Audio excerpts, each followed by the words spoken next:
मां छा पढ़ा, मां तो पढ़ियल कोना, मां तो अनपढ़ हां। तू हर बार मुझो टाइम जाया छो कई, हेरे कर मुझी पर्ची। मां तो टाइम जाया क्यों, तू मां टाइम जाया को, मैं कम समझा पे, तू मां के रोके ना पर्ची हाथ में पकड़ा छे। ओ तो के माइन जे लाए रोकियो तो मां पर्ची पढ़ाया, मां के एड्रेस पढ़ानी हुई, मुखे कई खबर तो तू अनपढ़ ए जाहिल आ।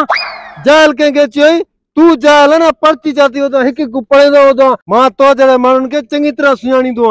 तो जो छा मतलब आ चवण जो? मां के जाते भी वणो होंदो ना, टच मोबाइल ते लोकेशन खोले उते पुजी वेंदो आ। तो आरी कर फकीर ना कर पर्ची कोना खाई वेंदो। ए पढ़ी बुधायो तू पांजे पान के वडराई थो। टच मोबाइल तो वठ आए तो टच मोबाइल मां वठ भी आए। मां पांजे मोबाइल में कई पढ़े लिखे मानू का या टच मोबाइल में एड्रेस पांजी लोकेशन ते लिखराइंदुस, पो माके जाथे वणो पियो ना, लोकेशन जे जरिए मां उते हलियो विंदुस। जज बणियो वदो, जज साहब।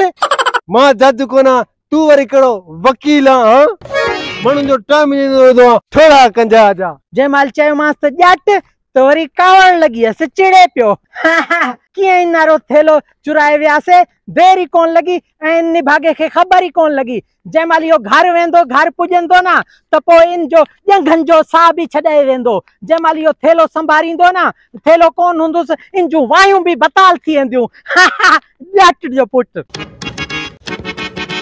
मोटरसाइकिल और यार हिन तरफ वियो ऐं गंजो हिन तरफ वियो। गंजे जी पचर छडा थो, मोटरसाइकिल वारी माल यार घणो हयो आ, उनखां हिस्सो वठां थो। दावत करी थो दिल सा तुझी चा पींदा से। हो बोले हरा पड़ पुजीगा, माजोर नया। हराम खोर, दीद खोल, अख पट, तू इते निंड्रा कई बैठो आ, मां उते मुसीबत में फाथा लोयूं।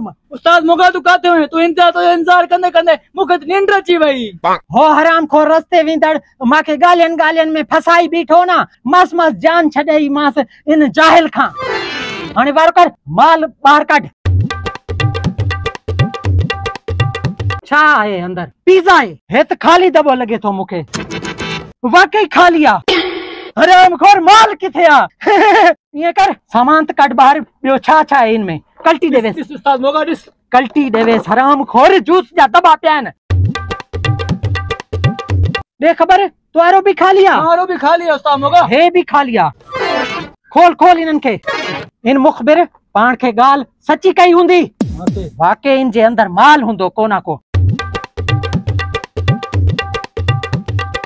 हे खाली उस्ताद मोगा, हे भी खाली। हाँ। अच्छा बियो चेक कर।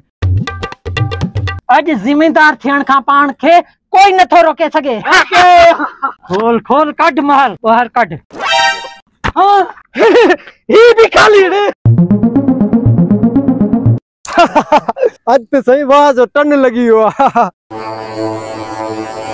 अरे बसर दिहाल घणो माल मारियो। माल? हाँ। केड़ो माल? यो जो हाणे पान कढियो से। अच्छा। हाँ। तू डिठो छ सब कुछ? बाकी छा?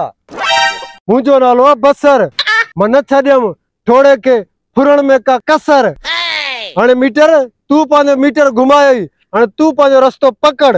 मुखे पांजो इनाम। तू थोड़े सा गदारी कई थी, मासा गदारी कंदे। हाणे हल चोत मुझो कम थी हुआ, मां जेके कम में खणदो आ ना, उनके वरी दुका छदींदो, वरी नवो यार। हल बाबा, ये न कर, मुखे इनाम दे, ये न कर। मुखे पांजो इनाम। बसर भी मांगे कुछ न ॾेइयो।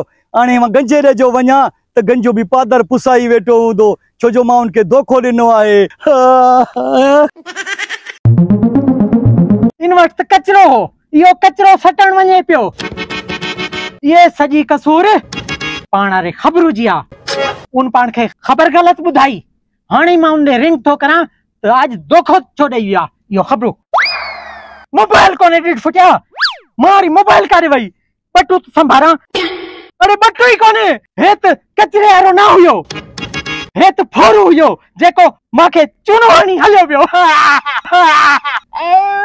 मोगा तो सा भली जुट दिया, तो हर फेरे मुके ऐसा घट लीनो आ, तो सा भली जुट दिया। हाणे हराम खोर, तो जे अंदर में भी चोर है ना, तू लालच में अची वेंदो आ, चवंदो आ हिस्सो वधीक दे, मां आइडियो कंदो आ, इहो मुंहिंजो शैतानी खोपड़ी जो कमाल हूंदो आ।